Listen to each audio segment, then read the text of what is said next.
Bienvenidos a todos y todas. Les damos la bienvenida a este taller de intercambio internacional, Retos y Horizontes del Derecho a Crecer en Familia de niños, niñas y adolescentes en situación de desamparo, organizado por el Instituto del Niño y Adolescente del Uruguay con el apoyo del programa Eurosocial. En esta oportunidad vamos a escuchar, para dar inicio a esta actividad, al presidente del INAU, el doctor Pablo Abdala. Muy buenos días para todos. Quiero saludar en nombre del INAU, a Eurosocial y a todos los que participan de este evento tan importante. Y al mismo tiempo excusar mi ausencia. Lamentablemente no podré estar, como hubiera sido mi deseo, en forma presencial y en forma personal, por la sencilla razón de que la actividad que hoy se desarrolla coincide con la reunión del Comité Nacional del Plan CAIF en el departamento de San José. Por lo tanto, el directorio del INAU se estará trasladando al interior de la República. Pero quiero transmitir a la misma vez que saludar y excusar mi ausencia, cosa que ya hice, la importancia que este asunto tiene para nuestra institución y la forma en que este tema además se vincula y se alinea con la política principal que nuestra institución está desarrollando en este periodo de gobierno, que es la línea estratégica número 1 del directorio del INAU y que se vincula con el derecho a vivir en familia, que se vincula con el tránsito desde un modelo basado en la internación hacia un modelo basado en la inserción familiar y comunitaria.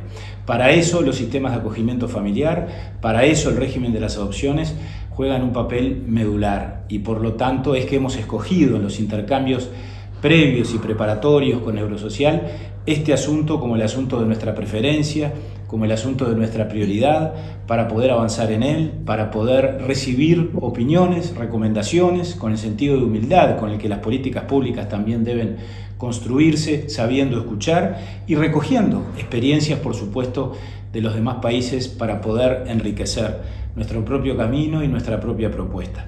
Estarán presentes en esta actividad dos de las jerarquías más importantes desde el punto de vista técnico y particularmente con relación a esta área de nuestra institución: la directora del programa Familia y Cuidados Parentales, la doctora Alejandra Toledano, y la directora del área de adopciones, la doctora Valeria Caraballo. Creo que con esto también damos la señal inequívoca de la importancia que le asignamos a esta cuestión. Por lo tanto, estamos muy complacidos, muy satisfechos y tenemos mucha expectativa de los resultados de esta reunión. Hemos analizado el documento preparatorio o que servirá de base para el análisis y nos ha parecido, por cierto, de una enorme jerarquía técnica y de un enorme valor conceptual, y por lo tanto a partir de allí es que esperamos también las conclusiones de esta reunión con muchísima expectativa y sabiendo que de ella vamos a extraer elementos muy positivos para seguir avanzando en el derecho a vivir en familia.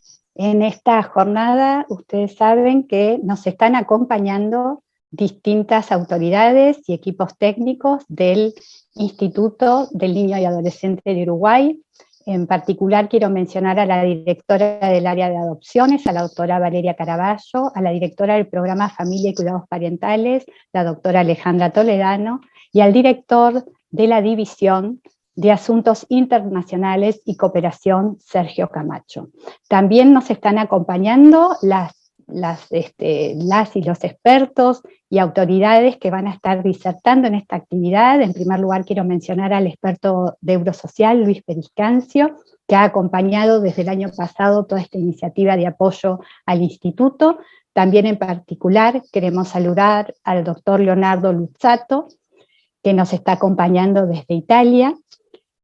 También está, y ya se ha sumado a esta reunión, la viceministra de Inclusión Social del Ministerio de Desarrollo e Inclusión Social de Ecuador, María Verónica Cando. Te damos la bienvenida, María Verónica.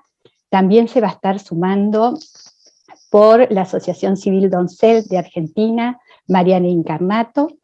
Y bueno, también les damos la bienvenida a todas y todas las autoridades que están hoy aquí presentes, y paso la palabra para terminar con los saludos de bienvenida a Betiana Gilino, representante de AUSI, de la Agencia Uruguaya de Cooperación Internacional de Uruguay. En primer lugar, les agradezco la invitación a participar de este conversatorio. Desde AUSI, nuestra prioridad y rol principal es tender puentes, acercar las partes, nutrir al país y a las instituciones nacionales de experiencias internacionalmente exitosas, también compartir nuestras capacidades, nuestras buenas prácticas, los procesos que hemos desarrollado en diferentes áreas, con sus fortalezas y sus debilidades. Por eso es un gusto apoyar y acompañar este tipo de actividades y agradecer el compromiso de todos en este proceso de trabajo conjunto. Bueno, entonces damos inicio a esta jornada, a esta actividad. Para eso le paso la palabra a Luis Periscancio. Es para mí un gusto estar con todos ustedes y aprender de sus experiencias y poder compartir también nuestros esfuerzos. Creo que hemos hecho un recorrido de un año que no concluye hoy, pero que de alguna manera llega a un punto importante, que es el poder escuchar también experiencias directamente de quienes las están realizando. Antes de introducir, o a modo de introducción de estos trabajos, no puedo, aunque tendré mi espacio al final de la mañana, quisiera decir dos cosas. La primera es que sobre temas de infancia, como dice un experto amigo, Ferran Casas, existe un grande consenso, pero no siempre es fácil mantener la intensidad de nuestras opciones.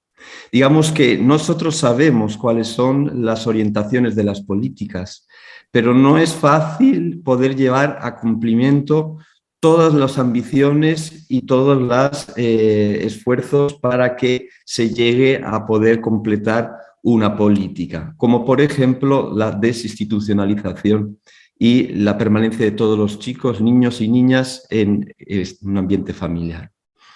Y la segunda, que está conectada con esta, es pues como cuando hablamos con quien quiere ser un postulante a la adopción o cualquiera que me escucha que tenga hijos, nunca somos suficientemente buenos padres, ¿verdad? Y esto no es porque no tengamos capacidades, que las tenemos, sino porque tanto queremos a nuestros hijos que nos parece siempre poco lo que hacemos. Quizás de la misma manera, los servicios de protección viven personas motivadas y con una gran experiencia que no se conforman con lo que hacen, sino que siguen buscando la mejor manera de dar una alternativa y un respeto a los derechos de los niños, niñas y adolescentes.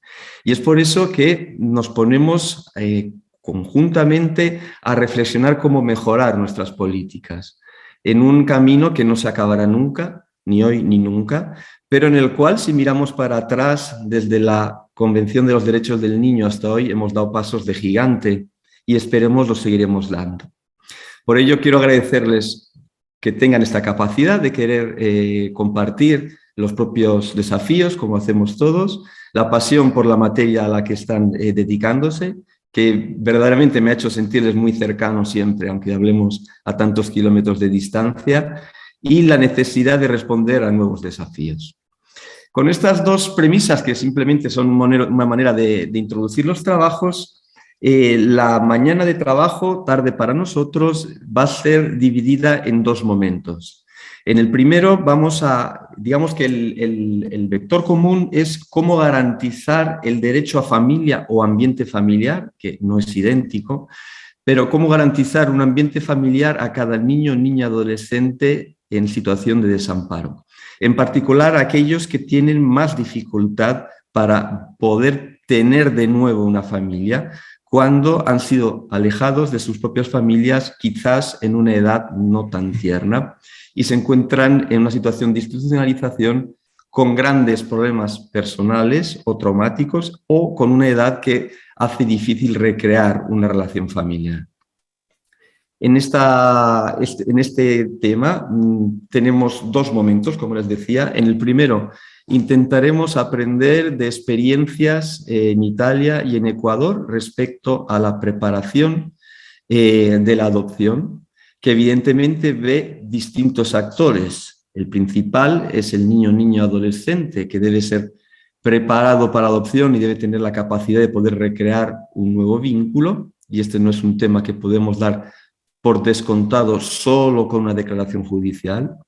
Y tenemos también la necesidad de encontrar familias que puedan responder a la necesidad de esos niños y niñas que no son o no responden exactamente al ideal que uno pensaba, sino son niños y niñas que tienen problemas, muchas veces comportamentales, de conducta o de elaboración de experiencias traumáticas.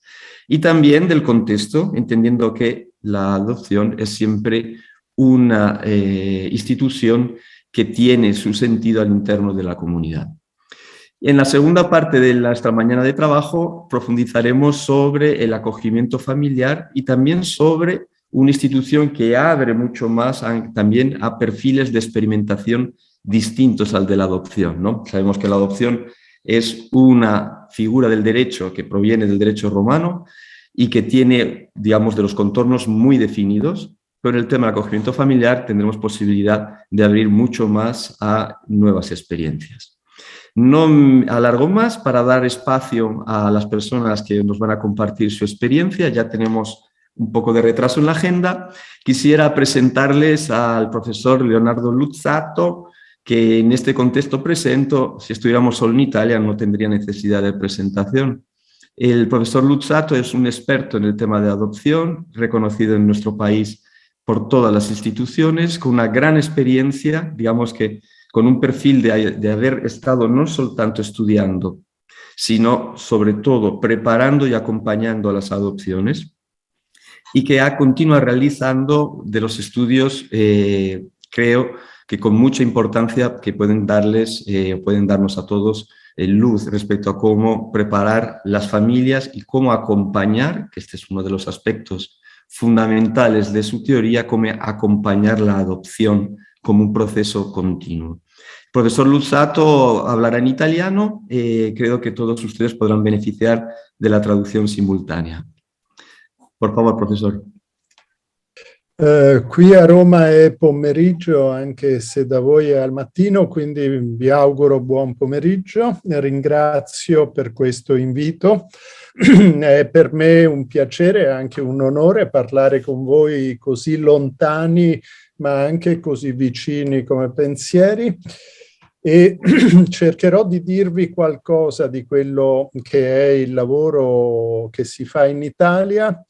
Ho diviso la mia relazione in 3 parti, diciamo. Parlerò prima del lavoro con le coppie che si fa prima dell'adozione.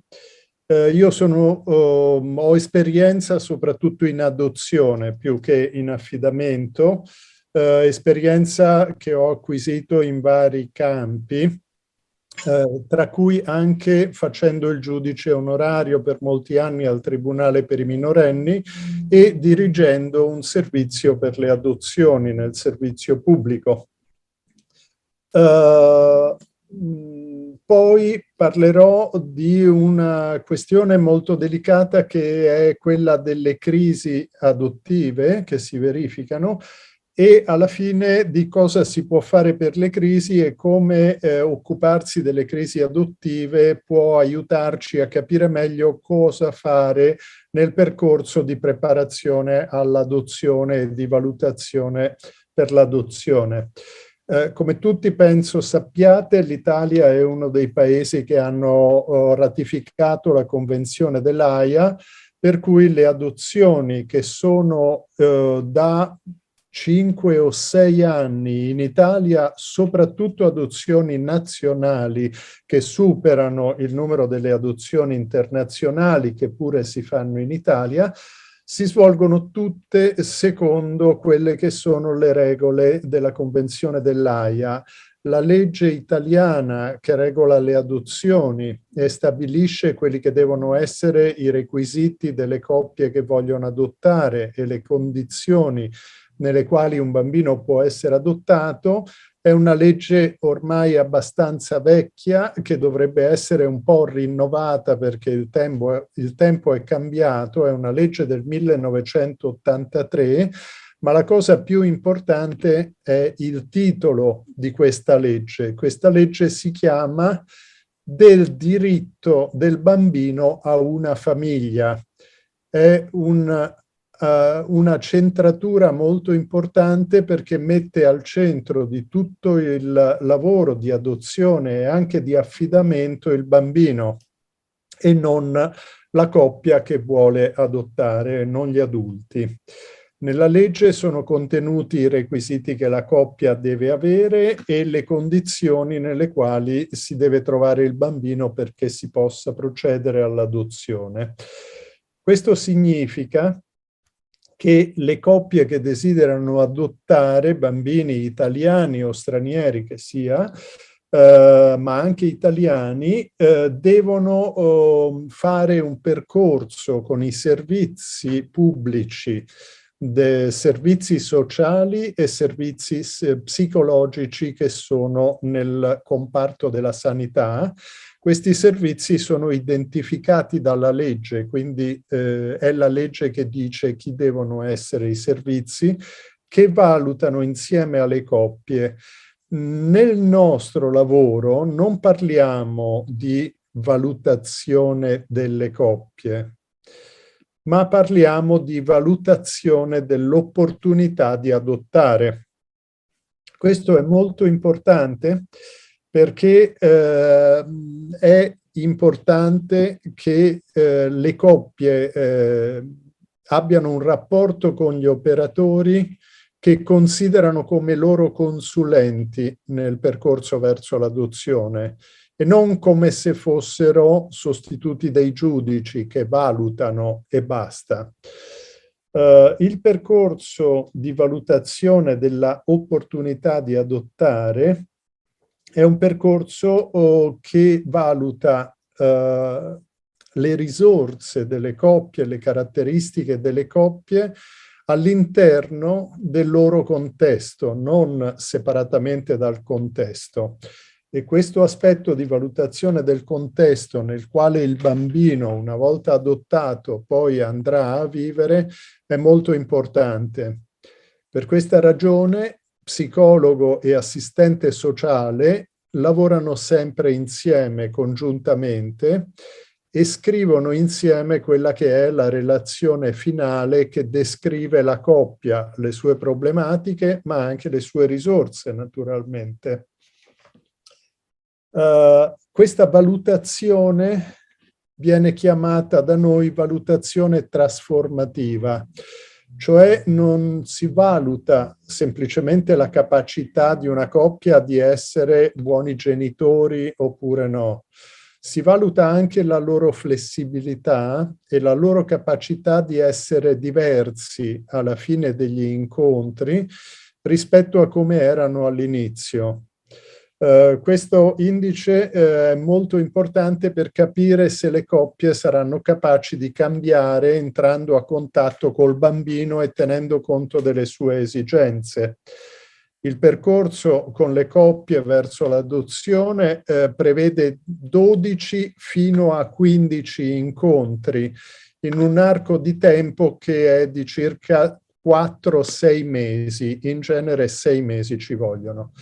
Quando gli operatori hanno completato il percorso e scrivono la relazione, questa relazione viene condivisa con le coppie. Gli operatori la leggono e le coppie la ascoltano. Nel percorso che precede la relazione, gli operatori hanno comunicato alle coppie se ci sono dei problemi, degli ostacoli, delle caratteristiche non favorevoli o caratteristiche particolarmente favorevoli verso l'adozione. Quindi quando viene condivisa la relazione, questa non è mai una sorpresa per le coppie. Trovano nella relazione delle cose che gli operatori hanno già condiviso con loro. Un lavoro particolare viene fatto con le fantasie della coppia. Gli operatori, oltre a conoscere la coppia, quindi la storia di marito e moglie fin da quando erano bambini, i rapporti con la famiglia d'origine, i rapporti con la famiglia allargata, i rapporti sociali, lo studio, il lavoro, gli interessi, le relazioni sentimentali fino alla costruzione della coppia e del progetto di diventare genitori, prima genitori biologici, poi genitori adottivi se non possono diventare genitori biologici.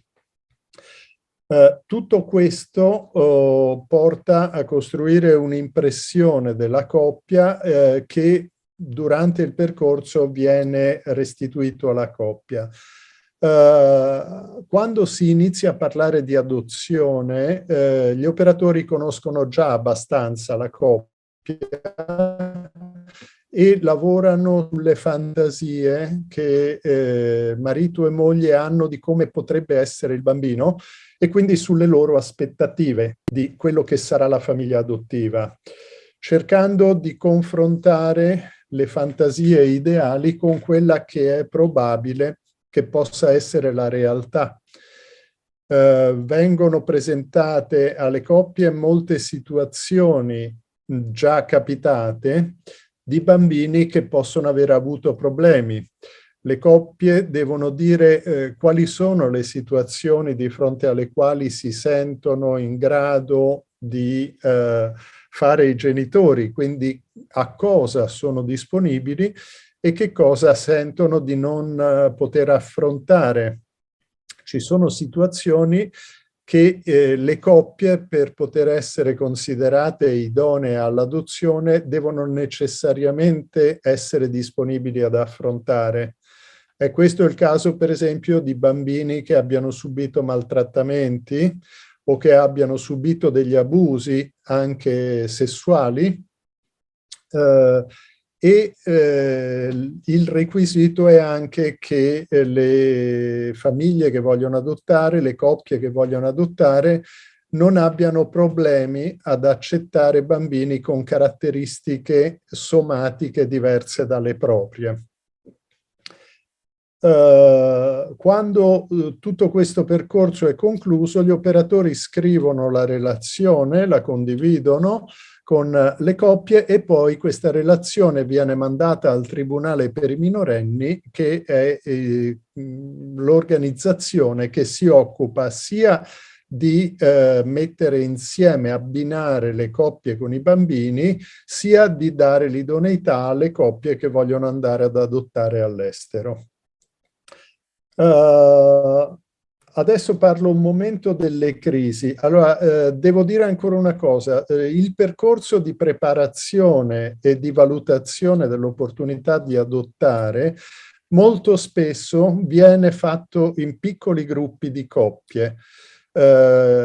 Noi sperimentiamo di solito gruppi di 6 coppie che fanno il percorso insieme e usiamo molto spesso la scrittura di particolari temi che vengono proposti alle coppie, sui quali pensare, scrivere e poi leggere e mettere in comune con le altre coppie quello che hanno scritto, una cosa che possono fare o possono non fare a loro scelta, ma che si è rivelata molto utile.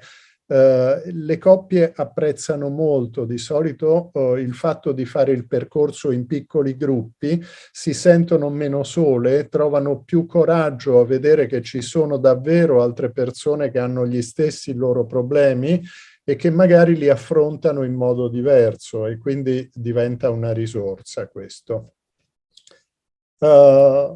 Adesso parlo un momento della questione delle crisi adottive, perché di solito la maggior parte delle adozioni vanno abbastanza bene. Gli operatori dei servizi seguono le coppie prima dell'adozione e poi dopo che l'adozione si è realizzata. In genere cerchiamo di fare in modo che siano gli stessi operatori che hanno conosciuto le coppie prima a seguirle dopo che l'adozione si è realizzata.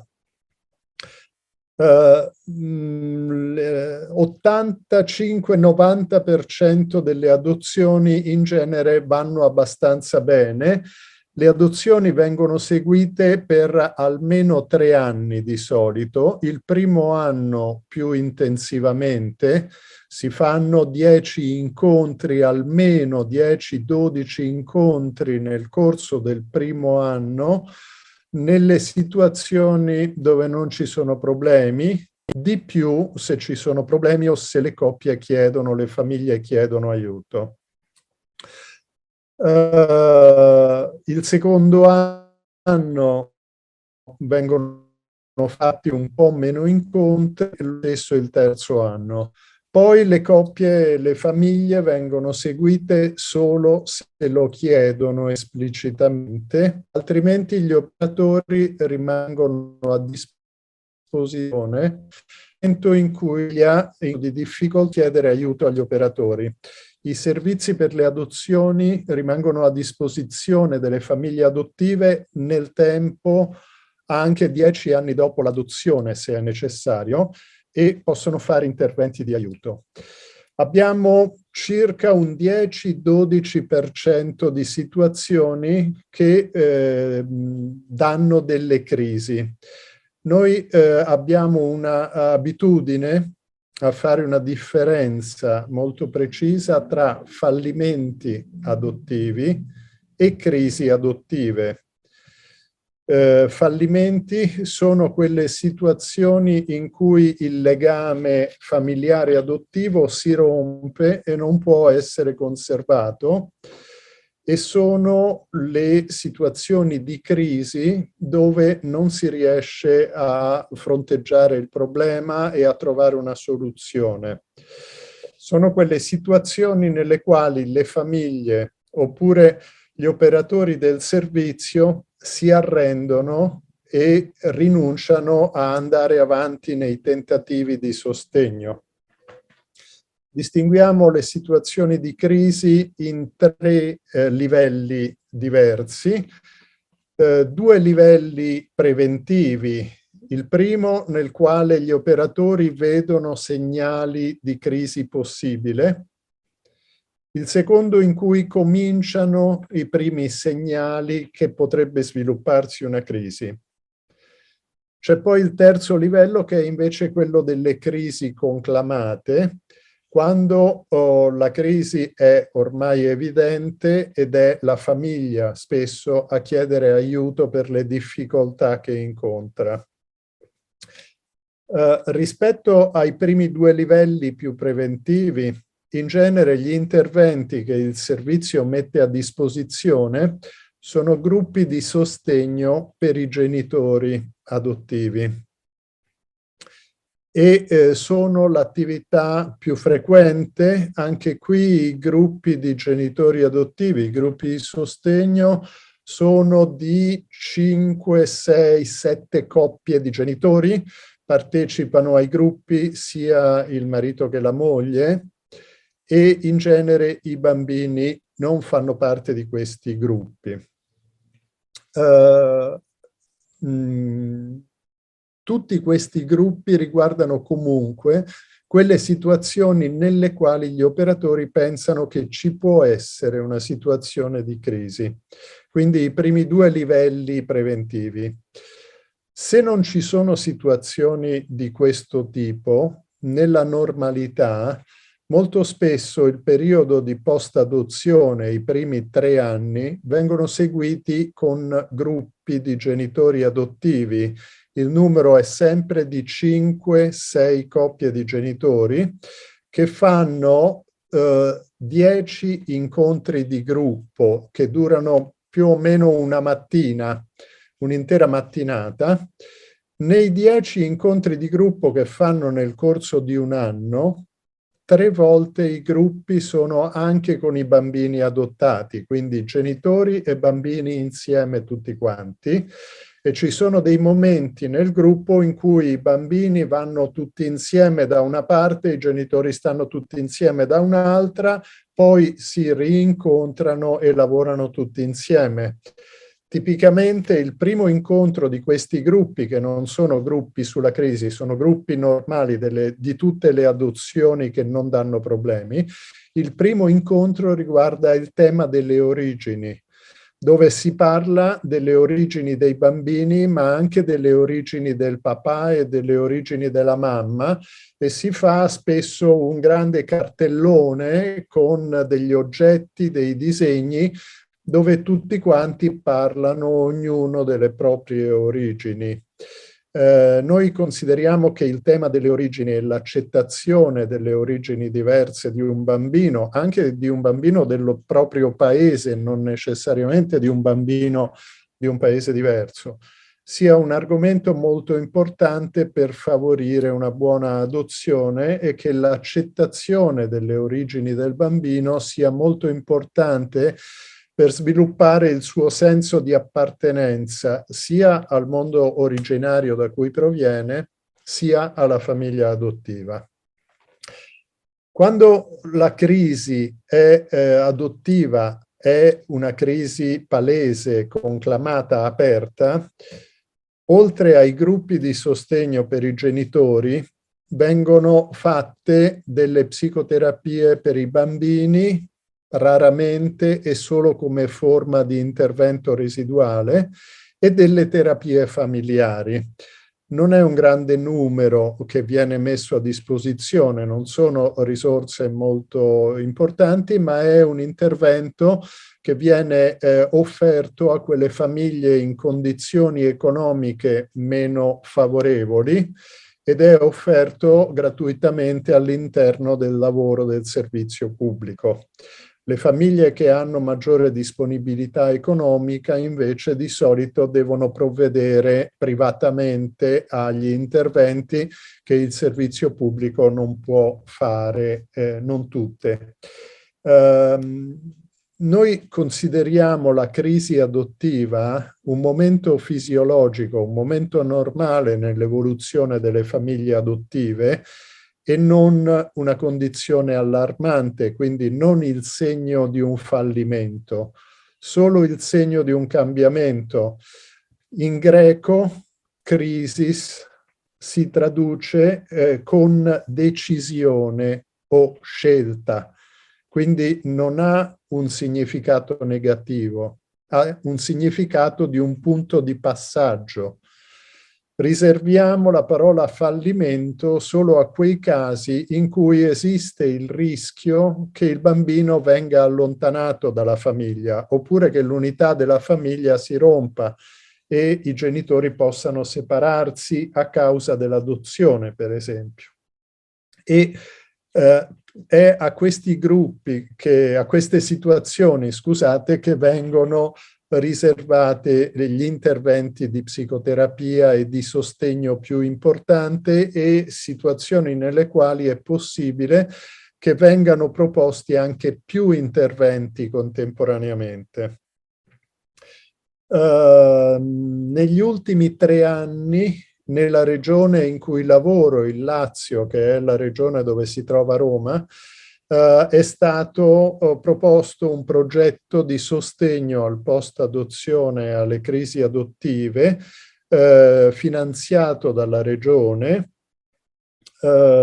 con degli interventi particolari che sono quelli che vi ho descritto, e abbiamo così potuto vedere che per esempio in 3 anni sono state segnalate più di 100 situazioni critiche, di cui metà nella fase della prevenzione, diciamo, e metà invece nella fase delle crisi avanzate in cui bisognava fare un intervento per recuperare la situazione.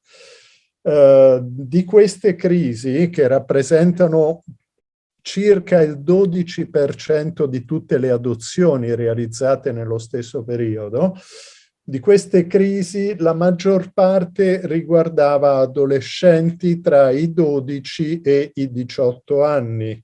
Quindi è nell'adolescenza che si verificano i maggiori problemi nell'adozione, adolescenza che è un problema anche per i figli biologici e per le famiglie non adottive. Però nelle adozioni spesso diventa una fase critica perché i genitori adottivi possono pensare di far allontanare i propri figli dalla famiglia, cosa che non succede così spesso nelle famiglie biologiche, dove non si pensa di mandare in collegio, di allontanare il figlio. Abbiamo potuto vedere che con il programma regionale di sostegno che ha potenziato gli strumenti e i servizi, è stato possibile all'interno delle 50 crisi più gravi fare in modo che 10 o 11 situazioni in cui era stato preso in considerazione l'allontanamento del bambino, è stato possibile evitare questo allontanamento e i bambini hanno potuto rimanere all'interno della famiglia. Tuttavia, in alcune situazioni abbiamo dovuto accettare l'allontanamento temporaneo e quindi il ricorso al collocamento del bambino in una casa famiglia per qualche mese o al massimo per un anno, cercando di aiutare la famiglia in modo che al più presto possibile il bambino potesse ritornare all'interno della famiglia. Comunque esistono alcuni casi nei quali l'adozione si interrompe. Non sono molti. Abbiamo più o meno valutato che gli allontanamenti dalla famiglia riguardano un numero di casi che è tra l'1 e il 3% del totale delle adozioni, quindi non tantissimi, però noi abbiamo molte adozioni. Nel Lazio, in questi ultimi 3 anni in cui il Covid ha impedito molte adozioni, sono diminuite tantissimo, soprattutto le adozioni internazionali, abbiamo avuto comunque 900 adozioni. Negli ultimi 2 anni sono diventate la metà di quelle che erano state fino al 2019, però sono comunque molte, quindi 3 casi, 2-3 casi su 900, scusate, il 2% su 900 fa più o meno 20 casi in cui si è rischiato l'allontanamento, 10-11 di questi l'allontanamento del bambino è stato evitato, 5 o 6 sono stati allontanati i bambini per un certo tempo, in altri 4 o 5 casi la famiglia adottiva si è rotta e non è stato possibile proseguire e si è dovuto tentare con il Tribunale per i minorenni una seconda adozione, cosa particolarmente complicata e difficile.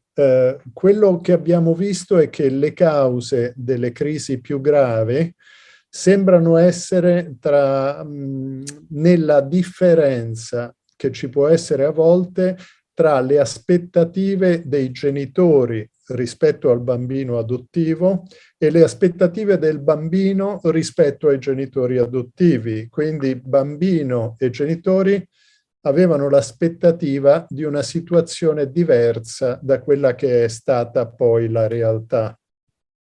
E questa è risultata essere una causa importante che ha spinto gli operatori a lavorare nella prima fase di cui vi parlavo, quella di valutazione dell'opportunità di adottare, di lavorare più profondamente sulle fantasie della coppia che vuole adottare e sulle aspettative di come sarà l'adozione, cercando di modificare le idee. Vi dicevo prima che la valutazione noi chiamiamo valutazione trasformativa perché è molto importante come indicatore prognostico che la coppia riesca a cambiare posizione tra l'inizio del lavoro con gli operatori e la conclusione del lavoro.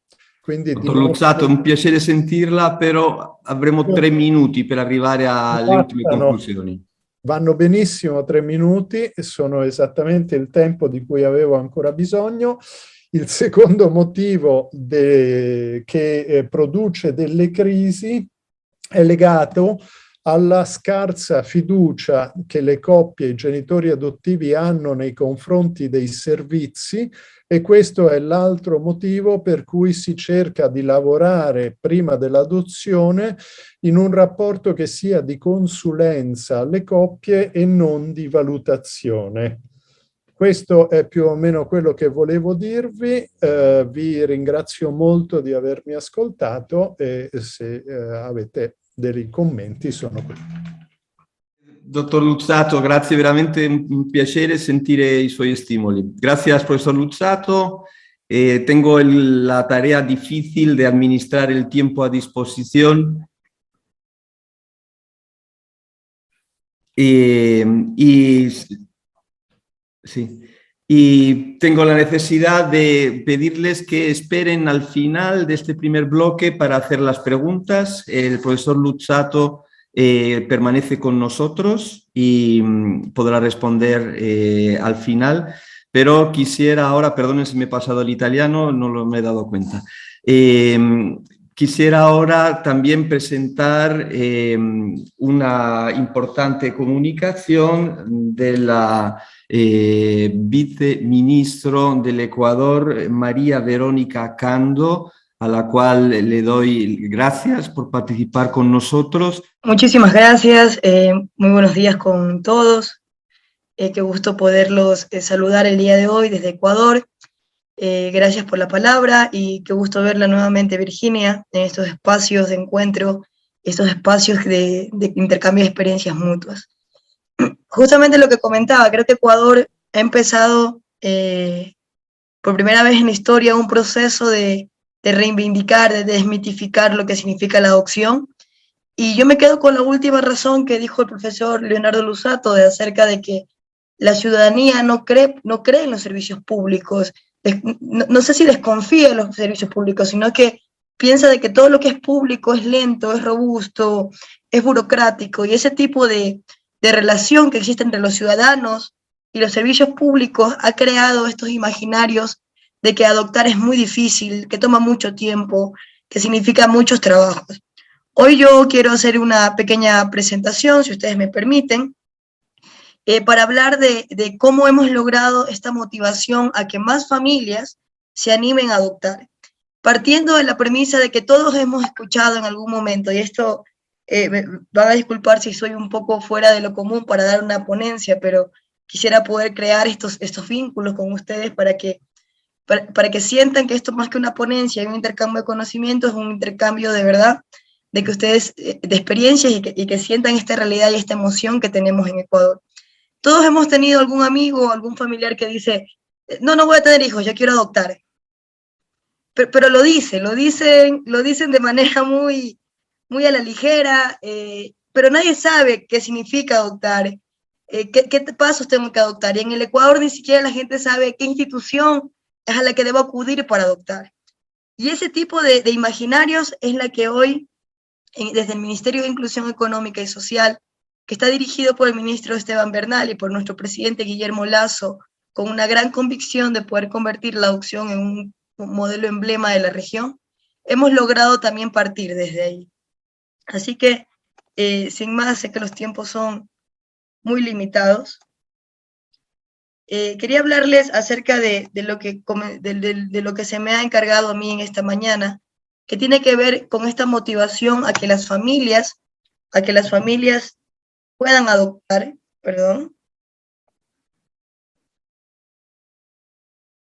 Perfecto. Que las familias se sientan mucho más motivadas a adoptar. Yo quiero empezar diciéndole que en Ecuador la adopción de los niños, niñas y adolescentes se regula como una medida de protección. No obstante, con los preceptos instaurados por el gobierno del encuentro, lideradas por el presidente Guillermo Lasso, como les comentaba, la visión de la adopción ha evolucionado a una medida de restitución de derechos. Y creo que eso es interesante. Primero, ver cómo vemos la adopción. Es una restitución de derechos, ya no una medida de protección, ya no es pobrecito el niño o la niña, está solito en una casa de institucionalización, sino es cómo hacemos que este niño, niña, adolescente, que es sujeto de derechos, pueda restituirse a través de tener el derecho a su familia. Y aquellos niños que por diferentes razones han sido separados de su contexto familiar y que se encuentran dentro del acogimiento institucional, son los que siempre nosotros procuramos, al menos desde este gobierno, tenerlos como prioridad y sobre la mesa. Considerar que los niños, niñas y adolescentes tienen que vivir en una familia que sea idónea, que sea permanente y definitiva, significa enmarcarse dentro del principio del interés superior del niño. Y que no ocurran o minimizar los riesgos mejor, porque es imposible anular los riesgos, minimizar los riesgos de lo que comentaba el profesor Leonardo Luzzatto. Estas crisis de cuando existen devoluciones, les llamamos aquí en nuestro país. Estas devoluciones tal vez porque por más que se hizo un proceso adecuado en el momento del emparentamiento entre la familia y el niño o niña o adolescente, existen posteriormente crisis en las familias, ¿no?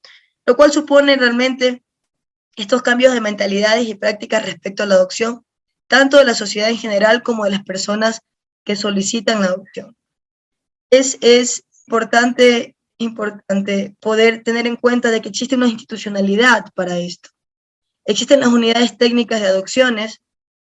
¿Cómo pasamos? Históricamente existían 3 oficinas en el Ecuador, 3 oficinas para todo un país que estaban divididos en regiones. Claro está que Ecuador es un país de 17 millones de ecuatorianos, no comparable con Argentina, tampoco comparable con Uruguay, 3 millones, pero este tipo de acciones, este tipo de las 3 oficinas también crean una cercanía con la ciudadanía.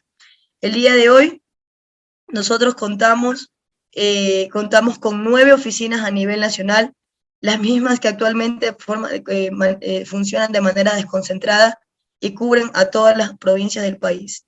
Para el óptimo funcionamiento de estas oficinas, creamos una oficina central, que es la Dirección Nacional de Adopciones, que está dentro del viceministerio que yo dirijo en este país, que es una instancia de jurisdicción nacional que tiene a cargo las rectorías de políticas públicas, programas, proyectos, metodologías, protocolos, directrices y lineamientos en materias de adopciones.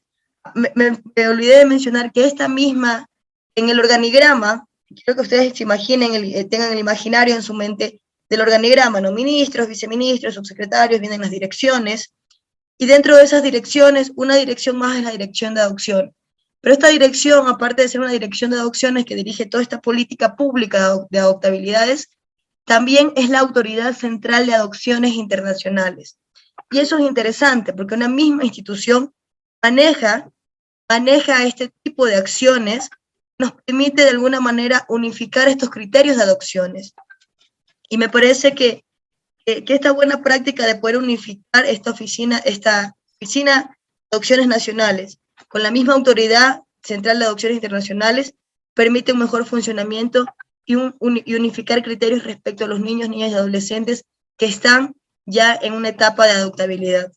Con estos antecedentes y en cumplimiento de los estándares internacionales sobre adopciones de niños, niñas y adolescentes, se ha estructurado procesos de adopciones en varios procedimientos tendientes a capacitar a las familias solicitantes e identificar las condiciones y necesidades de los niños, niñas y adolescentes que cuenten con una declaratoria de adoptabilidad. Estrategias de formación a las familias hemos adoptado, a las familias solicitantes de adopción. Es interesante comenzar que el proceso para las familias inicia en una etapa informativa que incluye un registro virtual y una entrevista inicial en cursos de formación. Si me permiten, aquí quiero cambiar de presentación porque es mucho más didáctico lo que les quiero presentar a continuación. Les decía que esta ponencia iba a ser esto, ¿no? Iba a ser este intercambio de la posibilidad de ver varias. Y esta es una imagen muy linda que yo me permito, Virginia, si tú me permites enviártela y que puedas difundirla dentro de los que hoy estamos en esta sala. Muchas gracias, Verónica, lo vamos a hacer. Yo quiero que vean un poco esto de aquí. Esto es el cuadro que explica exactamente cómo es la adopción y cómo es el proceso para las familias en el Ecuador.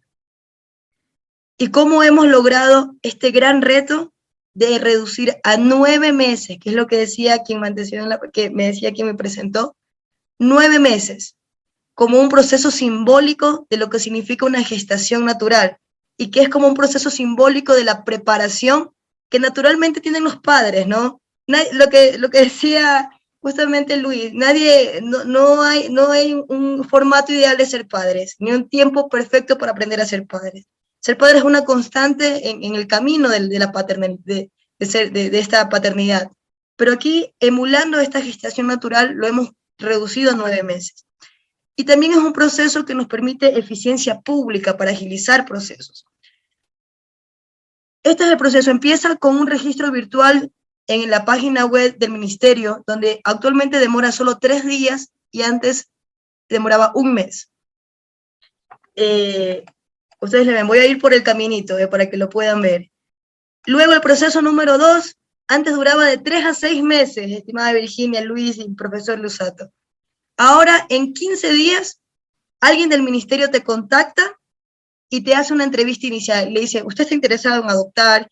Mire, los requisitos son tales, por favor acérquese a la unidad o lo visitan. Justamente se trata de poder crear este vínculo, que sientan que este mito de que los servicios son malos, son públicos, que no hay confianza, que el servidor público llega a la oficina y no hace nada, y que no me llama, bueno, ya, está bien, pero hoy en 15 días te voy a llamar, o hasta en 15 días te voy a llamar.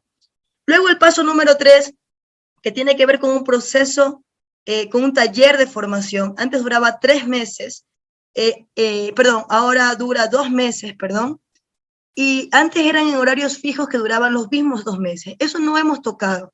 Creemos importante que la formación de las familias, es decir, cuando la familia ya está en un proceso de formación donde prácticamente comienzan a darse estas luces y estas de lo que significa adoptar. Hay muchas personas que una vez que ya hicieron el proceso de formación, se dan cuenta que no es simplemente ir, tomar un niño, escoger un niño como haces en Walmart y ya tienes un niño y nada más. Y a mí me gusta o eliges. Formarse significa también entender que tú tienes que tener estas habilidades de ser super papá. Porque normalmente uno es padre, pero cuando eres padre adoptivo tienes que ser super papá, porque tienes que tener la nobleza de tener a un niño con el que no compartes un vínculo de sangre, y que sabes que viene de una historia muy dura, de una historia de negligencia, de maltrato, de abuso sexual incluso. Hoy va a formar parte de tu núcleo familiar y tú tienes que estar preparado para las necesidades de ese niño, niña o adolescente. Los mismos 2 meses de formación, pero ahora es de manera semipresencial, le llamamos, o sea, virtual y también con encuentros presenciales.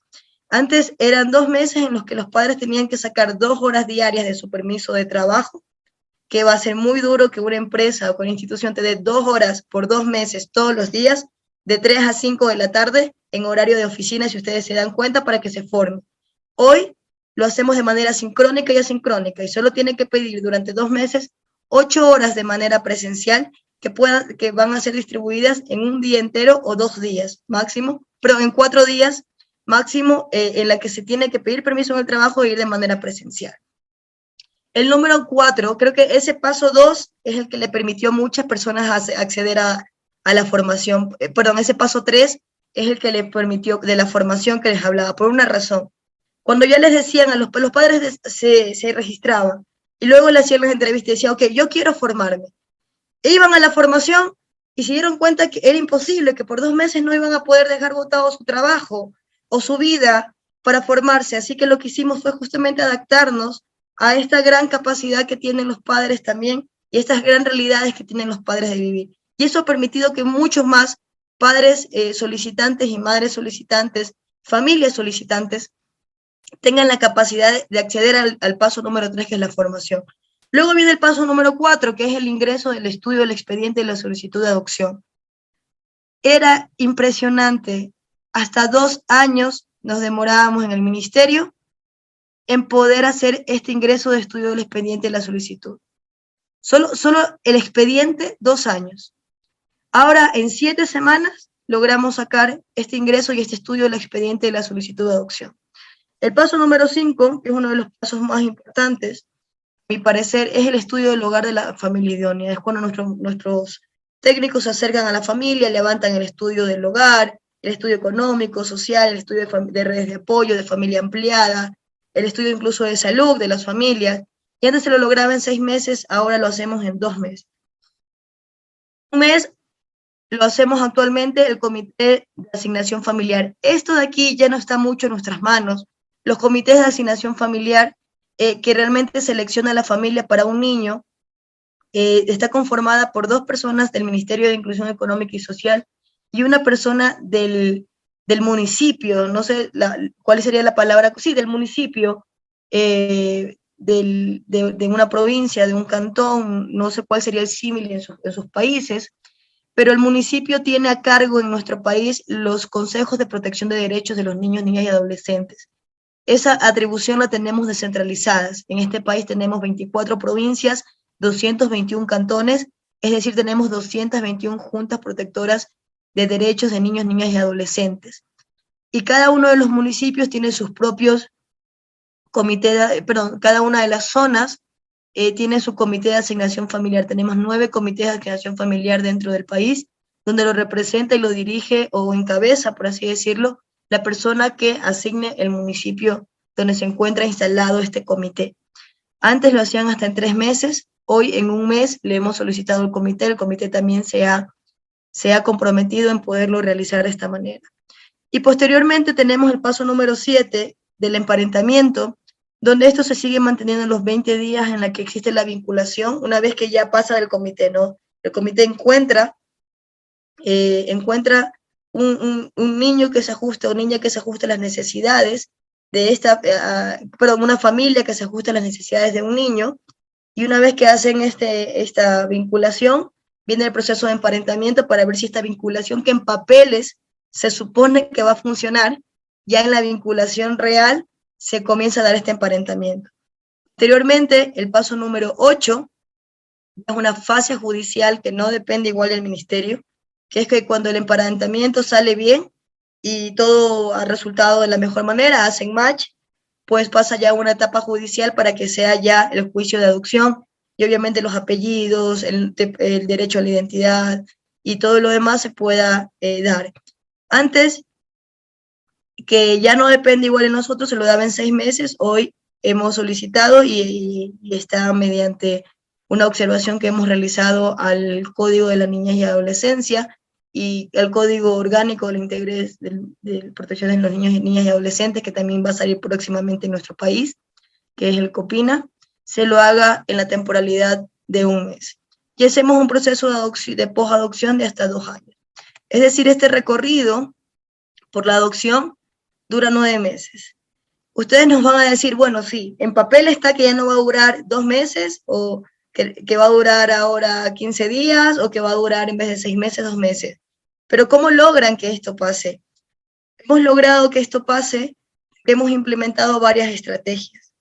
Las familias se sienten más motivadas a poder adoptar, es decir, ellos saben que ahora el proceso de las familias etapa con esta formación, y se han implementado metodologías más vivenciales. Esto es una de las primeras cosas que yo el día de hoy quería comentar con ustedes. Hoy las metodologías vivenciales y testimoniales, donde las familias solicitantes comparten con las familias que ya han adoptado y quienes responden a todas y cada una de las interrogantes planteadas. Es decir, hacemos este vínculo entre quienes ya adoptaron y quienes quieran adoptar. ¿Por qué? Porque estas vivencias, estos testimonios ya no serían que yo como servidor público le digo, no, adopte, que es bonito, tranquilo, no pasa nada, sino que o va a pasar esto, o va a pasar lo de acá, sino que una familia que ya ha adoptado puede dar testimonio de lo bueno, de lo malo, de lo duro que pudo ser, o de lo fácil también que pudo ser este proceso de adopción, y más importante, ¿qué pasa después del proceso de adopción? Cuando ya este niño y adolescente ingresa a este núcleo familiar. Se han implementado diferentes modalidades para dictar los cursos, les comentaba, de manera virtual y también de manera semipresencial. Al mismo tiempo, nosotros hemos lanzado estas estrategias, y aquí viene un poco la parte mucho más fuerte. El 1 de diciembre del 2021, Ecuador lanzó el programa Abrazo de Adopción con el objetivo de emplear varias estrategias para desarrollar el proceso de adopción en 9 meses. Es decir, este programa que se realiza mediante el fortalecimiento de los equipos técnicos de la gestión de adopciones con el programa Embajadores por la Adopción y mediante las siguientes estrategias. La primera que les quiero comentar es, ¿cómo hicieron para acortar tiempos? Pues pusimos más personal, esa es la verdad. Pasamos de una planta de personal en la que nos faltaba personal, en la que no había la forma humana de poder cumplir con estos tiempos, y lo que hicimos fue reestructurar todo el equipo de adopciones y poder darle mucha mayor fortaleza. Pero esto no se logra fácilmente porque, claro, es más burocracia. Lo que hicimos nosotros fue reenfocar mucho el personal que teníamos. Para que ustedes más o menos tengan una idea, el ministerio que dirigimos junto al ministro Esteban Bernal tiene en su planta más de 11.000 empleados, 11.000 empleados entre todos los servicios que nosotros brindamos. Claro, atendemos a más de 2 millones de personas, pero 11.000 empleados. Era imposible que en una planta de 11.000 no podamos hacer una reingeniería para poder completar el equipo de adopciones, que solo faltaban de completar casi 17 personas directamente para adopciones y 26 personas para esclarecimiento legal, que es el paso previo para que más niños tengan la declaratoria de adoptabilidad y de esta manera que ellos pasen menos tiempo en institucionalización. Pero logramos comenzar a posesionar gran parte también de la parte comunicacional. Miren, yo sí voy a ser muy infidente aquí, porque uno tiene que aprender a decir lo bueno y lo malo, y no solo las cosas maravillosas, ay, qué bonito Ecuador, cómo está progresando. No, esto no hubiese sido posible si las autoridades máximas de este ministerio no se hubiesen puesto esto como una causa. El ministro Esteban Bernal y quienes habla Verónica Cando, todos los días hablamos de adopciones, respiramos adopciones, comemos adopciones, y hemos logrado que el programa Embajadores de la Adopción, la primera embajadora será la primera dama, en un evento como ustedes ven en la pantalla. El segundo embajador fue un periodista que también tenía una causa de la adopción. Y el tercer embajador fue el presidente del Ecuador. El cuarto embajador, que todavía no lo nombramos, va a ser el presidente de la Judicatura, es decir, quien lleva adelante los grandes cambios que queremos hacer en justicia. Hay también, entonces, ¿qué quiero decir con esto? También tiene que ver con voluntad política. Y aquí existió la voluntad política para poderlo hacer. Aquí los líderes políticos posteamos todos los días en nuestras redes sociales algo de adopción. En las redes institucionales algo de adopción.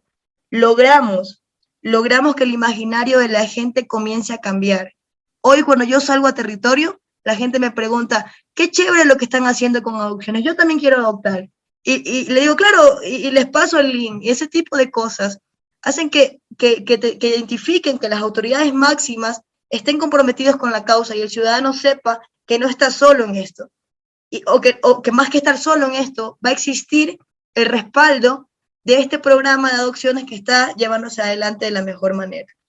¿Cuál es otra de las estrategias? Entonces, voluntad política, temas comunicacionales, incrementamos el personal, pero que no lo incrementamos, hicimos una reingeniería de personal, pero también hay otra parte importante. Cuando nosotros entramos al gobierno en mayo del 2021, hace un año, solo contábamos con 4 organismos internacionales acreditados. Hoy contamos con 12 organismos acreditados. 8 son de Estados Unidos, 2 de Italia y 1 de España. Y estamos analizando solicitudes de 2 organismos franceses que han presentado el pedido de acreditación para poder trabajar procesos de adopciones internacionales. ¿Qué ganamos con los procesos de adopciones internacionales? En nuestra legislación, que me parece algo muy cruel, se llama niños de difícil adopción. Imagínense, decirle a un niño o niña, decirle, tú eres de difícil adopción, porque tienes una discapacidad, porque son un grupo de hermanos, o porque, como comentaban, ya llegan a una etapa de institucionalización un poco crecidos, ¿no? Son niños mayores de 8 años, 10 años, 12 años, o adolescentes menores de 18 años. Nosotros hemos cambiado la frase porque también los simbolismos son importantes, y los llamamos ahora adopciones prioritarias. Y las adopciones prioritarias las trabajamos de manera subsidiaria con los organismos internacionales. Los organismos internacionales nos ayudan a identificar familias que estén dispuestas y tengan las capacidades de adoptar en su núcleo familiar niños, niñas y adolescentes que posean algún tipo de discapacidad, o un grupo de hermanos de 3, 4, 5 hermanos, 2 hermanos, o niños que ya estén, o adolescentes que ya estén en esta etapa de su vida en la que están crecidos, como se dice en el común. Al mismo tiempo, nosotros hemos hecho reformas normativas. Es decir, dentro de las estrategias que desarrolla el MIES para realizar los procesos de adopción, también se encuentran estas propuestas de varios instructivos normativos que regulan el proceso de adopción. Nosotros hemos presentado observaciones al Código de la Niñez y Adolescencia, que actualmente es el Código de Niñez y la Adolescencia. La Asamblea Nacional del Ecuador está tratando un nuevo código que se llama COPINA. Hemos también hecho algunos cambios respecto al tema de manual de adopciones, y hemos logrado también que se pueda reformar los instructivos para acreditación de organismos de adopciones internacionales que pretenden simplificar los procesos de acreditación y renovación de estos convenios. Es decir, les decimos a los organismos internacionales, vengan, en Ecuador les vamos a dar todas las facilidades y personalmente los vamos a recibir. Ustedes incluso vieron en la foto anterior. Personalmente yo recibo a todos los organismos internacionales. Este es el último convenio que firmé con la Organización de Estados Unidos. Eso es importante, o sea, dentro de mi agenda están las adopciones internacionales. Las adopciones, pido disculpas, viceministro, con este ingrato tarea de medir los tiempos. Le pediría que tiene 3 minutos para que no quede nada por decir importante. Si puede. Esto es lo último, esta es la última diapositiva, aquí está la muestra de ello. Lo último que hemos logrado para que las familias se motiven más a poder a animarse a adoptar es que hacemos encuentros de familias adoptivas. Esto es organizar espacios de convivencia entre familias que tienen el objeto de crear una comunidad local y nacional que funge en una red de apoyo. Es decir, si una familia se decide adoptar, sabe que no simplemente va a contar con el apoyo de lo público, sino que tiene una red de apoyo de familias que ya han adoptado.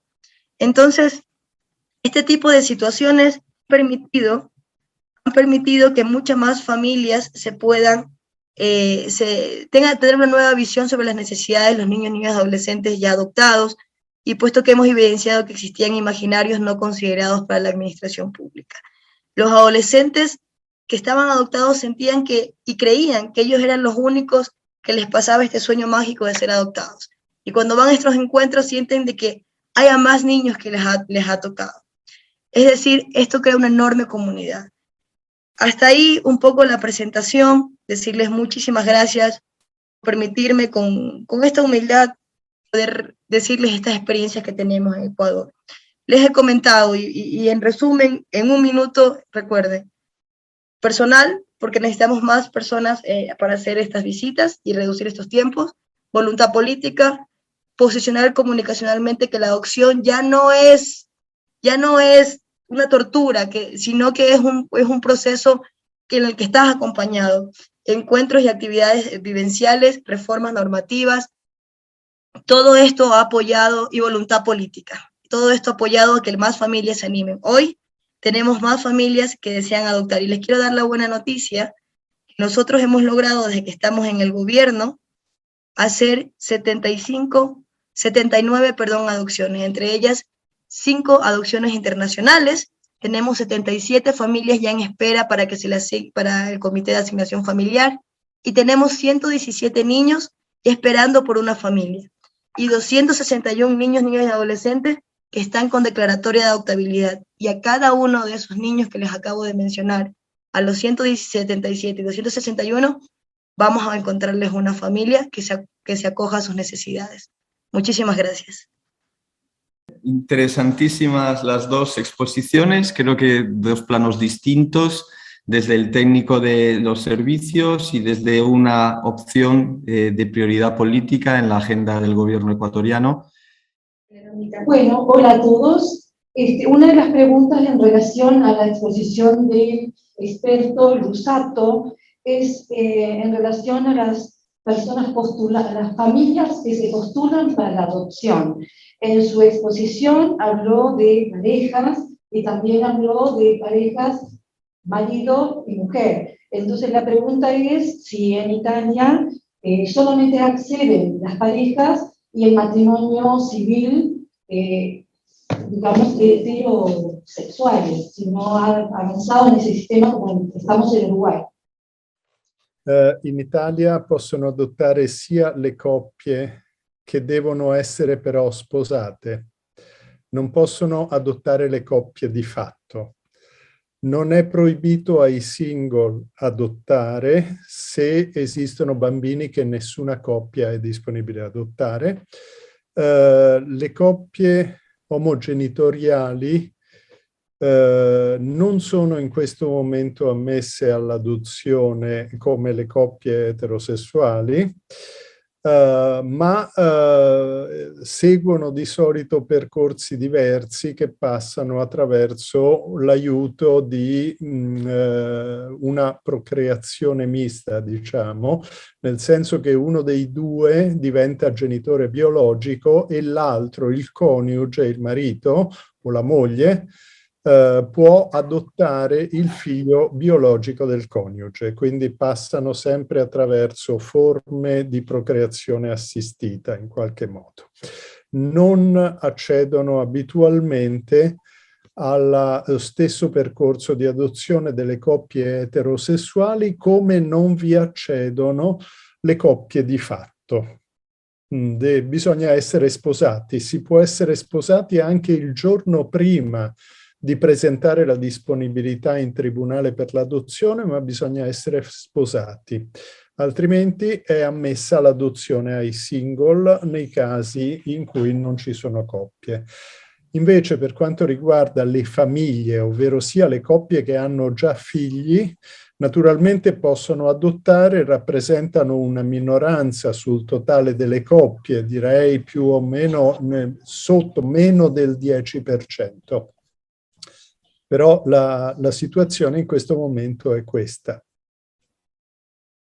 Nuestra pregunta acá sería, para Leonardo, ¿qué otras restricciones tienen para inscribirse los postulantes que deseen presentarse? Si hay limitantes a postulantes.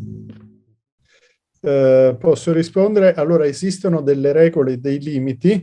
Le coppie devono essere conviventi da almeno 3 anni per poter presentare a disponibilità all'adozione, o conviventi o sposate. Possono sposarsi il giorno prima, ma devono convivere da almeno 3 anni continuativamente. Non ci possono essere più di 45 anni di differenza tra il più anziano dei coniugi adottanti e il bambino da adottare, e non possono esserci meno di 18 anni di differenza tra il più giovane e il bambino da adottare. Giustamente la maggiore età in Italia è a 18 anni.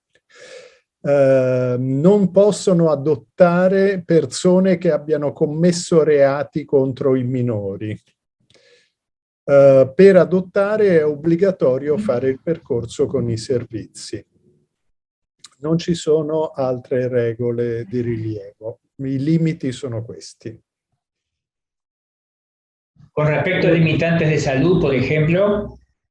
Naturalmente esiste un certificato di idoneità fisica, come esiste la relazione dei servizi psicologici e sociali. Bisogna non avere malattie che impediscano di prendere cura di un bambino, e esiste un medico legale che deve rilasciare un certificato di idoneità fisica. Avevo dimenticato questo particolare, ma sì, è molto difficile dire quali sono le condizioni fisiche che non permettono di adottare, ma sappiamo che per esempio se ci sono malattie molto invalidanti, questo può essere un limite. Non viene data di solito il certificato positivo alle persone che hanno avuto un tumore maligno, un intervento chirurgico nei 5 anni di rischio di recidiva dopo l'intervento. Per il resto è molto variabile, e l'idoneità fisica fa parte di un concetto più ampio di idoneità. Per esempio, hanno avuto l'idoneità all'adozione persone non vedenti, cieche, e anche persone che non camminano, che sono in sedia a rotelle. L'idoneità è per una coppia, quindi se uno dei due ha un'invalidità ma l'altro può compensare questa invalidità, la coppia può essere di fatto idonea. Quindi non esistono condizioni assolute che impediscono, solo condizioni dove la situazione di salute è così compromessa che si rischia di far perdere un genitore al bambino.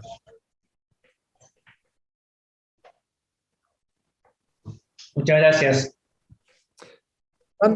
Posso dire una cosa, nel caso in cui ci siano già bambini, il bambino che si può adottare deve essere più piccolo del più piccolo dei bambini, cioè non viene rovesciato l'ordine di genitura, per cui l'ultimo bambino che entra nella famiglia deve essere il più piccolo, di solito almeno 1 anno più piccolo del figlio più piccolo che già è in famiglia. De la lectura que hice del informe que ha realizado Periscanto, Pescancio, ¿no? Asocié con el trabajo de Luzzatto, de la exposición que él ha realizado sobre el tema de cuánto tiempo, ¿no? Se invierte en el apoyo a la familia en el momento del seguimiento, ¿no? Y bueno, veía los puntos que trabajaba Luzzatto, ¿no? de 3 años y la importancia de ir observando y abordando con la familia, que en eso nosotros es como mucho más acotado, y sería importante qué documentación tienen ustedes que nosotros podamos acceder, ¿no? Bibliografía, elaboraciones que hayan realizado como guía, ¿no? Para realizar esos abordajes, porque consideramos que bueno, quizás en nuestro país se enfoca más en las valoraciones o en las integraciones, y es muy importante qué pasa con... Después uno se entera que si hay un fallo, ¿no? Pero ¿qué pasa con las situaciones, ¿no? De integración a corto plazo, a mediano plazo, y el trabajo que uno hace como profesional, que nosotros al año más o menos se realiza un cierre, ¿no? Y que son muy pocos los encuentros que realizamos, salvo en aquellas situaciones que son complejas. Pero veía que en el primer año eran 10 encuentros cuando no se veía algo que estuviera en crisis, nosotros no llegamos a eso. Por eso nos parece... pienso que mis compañeros que estamos en RUE, en seguimiento, es una gran inquietud che tenemos come equipo al respecto. Noi possiamo arrivare a questa quantità attraverso l'uso dei gruppi, perché quando prima potevamo vedere 4 volte una famiglia adottiva per volta, se mettiamo insieme 5 o 6 famiglie adottive, vedendole tutte insieme possiamo vederle più volte naturalmente, perché il tempo è meglio distribuito, diciamo. Alla fine del primo anno per l'adozione noi abbiamo un anno minimo di affidamento preadottivo. Alla fine del primo anno i servizi scrivono una relazione e se tutto va bene l'adozione diventa definitiva e viene seguita ancora. Però alcuni servizi, per esempio quello che io dirigo, seguono la famiglia adottiva per 5 anni, al di là dell'obbligo di legge, che è minimo 1 anno. La seguono per più tempo, sempre meno volte. Gli ultimi 2 anni, dopo il terzo, viene vista 1 volta all'anno, chiedendo come vanno le cose, se ci sono problemi, se c'è bisogno di aiuto o di qualunque cosa. Stiamo cercando di costruire un migliore rapporto dei servizi con le famiglie adottive. È molto interessante quello che il vice ministro ha detto di quello che succede in Ecuador. Tenete conto che io a Roma dirigo un servizio per le adozioni dove ci sono a part-time 20 psicologi e 20 assistenti sociali, ma abbiamo un bacino di popolazione di 1,5 milioni di abitanti, solo questa unità sanitaria, quindi un numero molto grande. E in Italia ci sono 55 milioni di abitanti, quindi le cose sono un po' più complicate. Però anche noi iniziamo tutto il percorso, cosa che avevo dimenticato di dire, con quelli che chiamiamo gruppi di orientamento per l'adozione, che sono 2 incontri obbligatori di 3 ore da fare prima di poter presentare in tribunale a disponibilità all'adozione. Uno dei documenti è la relazione che facciamo alla fine del primo anno e poi alla fine di ogni anno. La prima va al Tribunale per i minorenni, le altre rimangono a noi. Sulle procedure esistono dei protocolli regionali. L'Italia ha molte regioni, le cose non sono uguali dappertutto. In Italia sono diverse da una regione all'altra e quindi non è dovunque così. In alcune regioni c'è anche un po' di più, in altre meno. Tenemos tiempo para 2 o 3 preguntas más por parte del público. Una pregunta que quisiéramos aclarar desde el desconocimiento realmente de si el marco legal en relación a la adopción supone la continuidad del vínculo con algún familiar de origen, ¿no? Un vínculo significativo con algún familiar de origen. Si esto es posible en la condición de adoptabilidad o si puede surgir después, ¿no? ¿Cómo lo trabajan? In Italia la legge italiana interrompe i rapporti tra la famiglia d'origine e la famiglia adottiva, il bambino adottato. Ma questa è una posizione antica, come dicevo, la legge dovrebbe essere rifatta nuova perché i tempi sono cambiati. L'adozione italiana è teoricamente un'adozione chiusa tra il passato e il futuro. La realtà è diversa, non esistono più adozioni chiuse. Qualunque bambino di 10 anni con un telefono cellulare in mano può aprire l'adozione e quindi adesso si comincia spesso a fare delle adozioni aperte nelle quali vengono mantenuti rapporti che sono ritenuti significativi con delle persone della famiglia originaria, spesso uno dei genitori. È un lavoro che gli operatori hanno iniziato a fare con le coppie prima di dare accesso all'adozione durante il percorso formativo, di lavorare con le famiglie che vogliono adottare, le coppie che vogliono adottare, sulla loro disponibilità a mantenere rapporti significativi con la famiglia d'origine.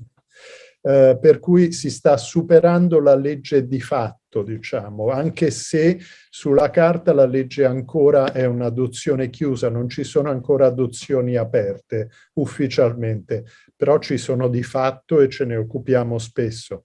In questo momento mi sto occupando dell'adozione di 5 bambini, 5 fratelli, dati in adozione a 5 famiglie diverse che devono mantenere i rapporti con la madre originaria. Quisiera hacer la misma pregunta para Verónica para saber cómo es en Ecuador. En Ecuador no existe ningún vínculo. La verdad es que el tema de los vínculos, la ley no permite contacto ni requerimiento con el familiar biológico, solo requerimiento del adoptado. Eso es importante decir. O sea, el niño o niña adoptado desea buscar sus orígenes, podría tal vez tomar algún tipo de contacto o buscar, como decía el profesor Lusato, es real. Los adolescentes actualmente están muy interconectados y es mucho más fácil hacer este tipo de relaciones. Y solo quería responder, yo sé que no me preguntaron a mí, pero el INAU Uruguay preguntó quiénes podrían adoptar. En Ecuador sí se pueden adoptar las familias monoparentales. Aquí no, o sea, si, pueden adoptar también personas que no tengan pareja, y eso creo que ha sido también un gran avance para nuestro país. Posso dire che l'Ecuador ha una partecipazione politica e sociale nei confronti delle adozioni che sarebbe molto bello avessimo anche noi in Italia. Ma non l'abbiamo così.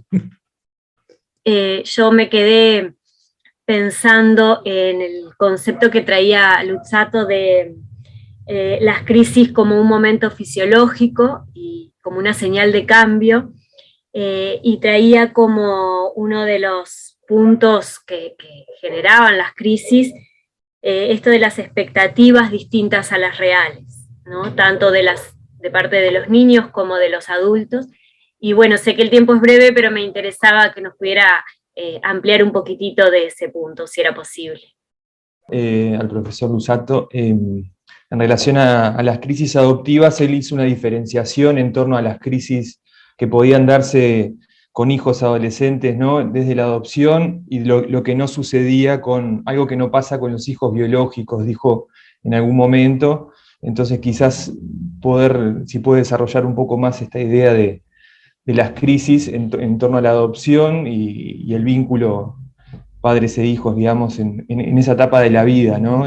¿Cuál es la diferencia que él entiende respecto a la filiación biologica? Allora, la seconda domanda.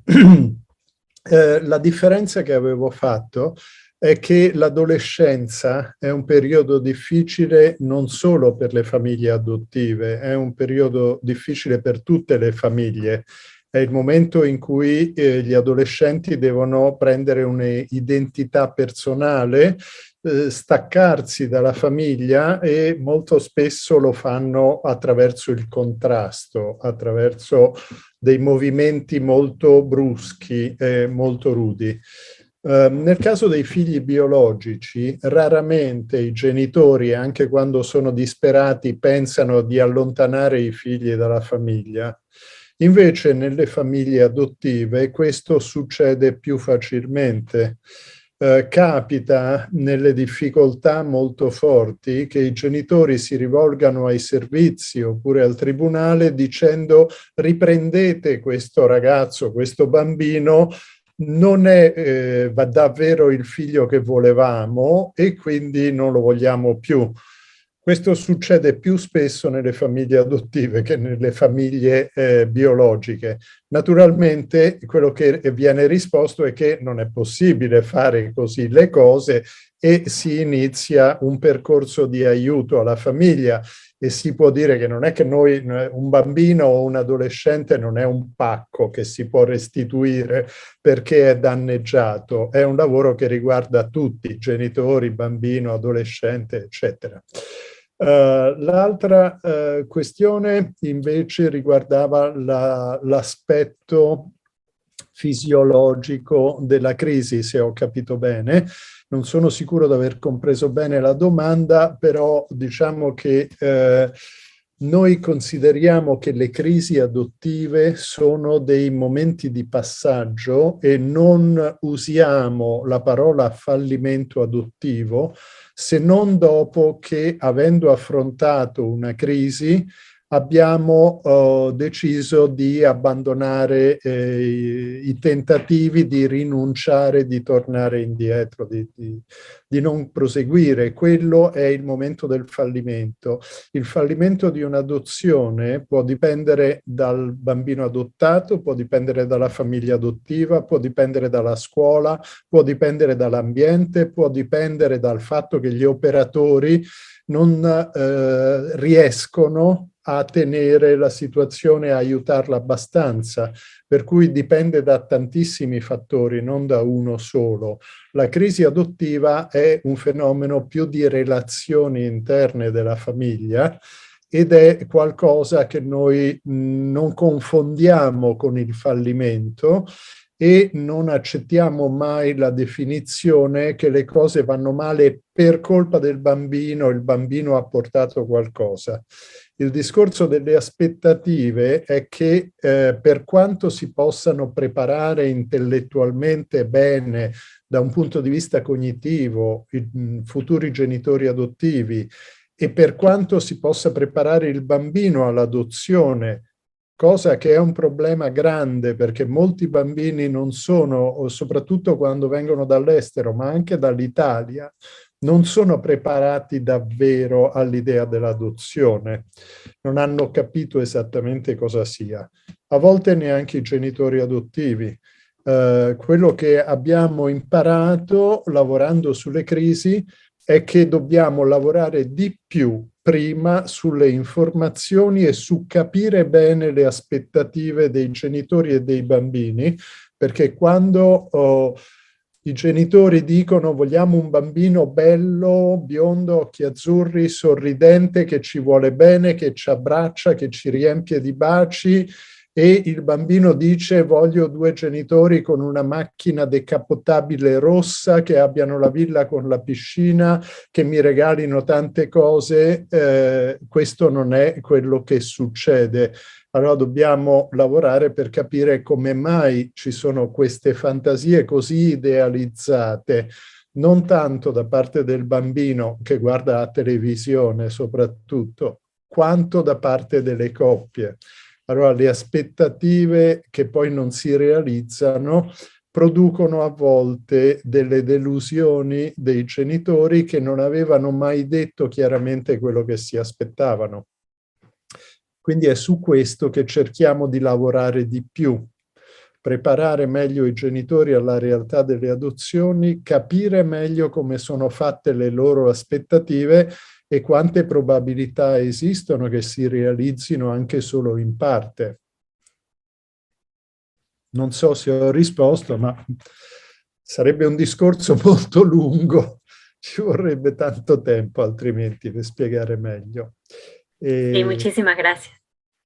Gracias, profesor Luzzatto. Damos la palabra final al vice ministro dell'Ecuador, che sono molto ammirato per l'impegno che la parte politica è riuscita a mettere nel campo delle adozioni e che mi sembra un modo veramente importante di avvicinare le persone alle istituzioni sociali e costruire la base per una fiducia, quello che per noi risulta più difficile. In Italia i rappresentanti dei servizi sono sempre un po' più vissuti come dei persecutori piuttosto che come dei sostenitori. La palabra a la viceministra y con ella concluimos este primer bloque. Agradecernos por la oportunidad de poder compartir las experiencias del Ecuador, ponernos a las órdenes de los diferentes países que el día de hoy se encuentran conectados, para poder tal vez intercambiar parte de la normativa, la reforma a la normativa que hemos realizado, y tal vez estas láminas que he presentado el día de hoy les pueda servir para entender un poco el proceso de Ecuador y puedan emular algunas prácticas. Y como le comenté, yo le haré pasar a Virginia esta lámina que presenté sobre los tiempos, que creo que es la más interesante y la que resume, y nuevamente el compromiso para trabajar en la región por cada niño, niña y adolescente que lo necesite. Muchísimas gracias. Gracias a usted también. Vamos a hacer un aplauso virtual, aunque no se puede hacer en presencia. Hacemos como se hacen las personas que no oyen.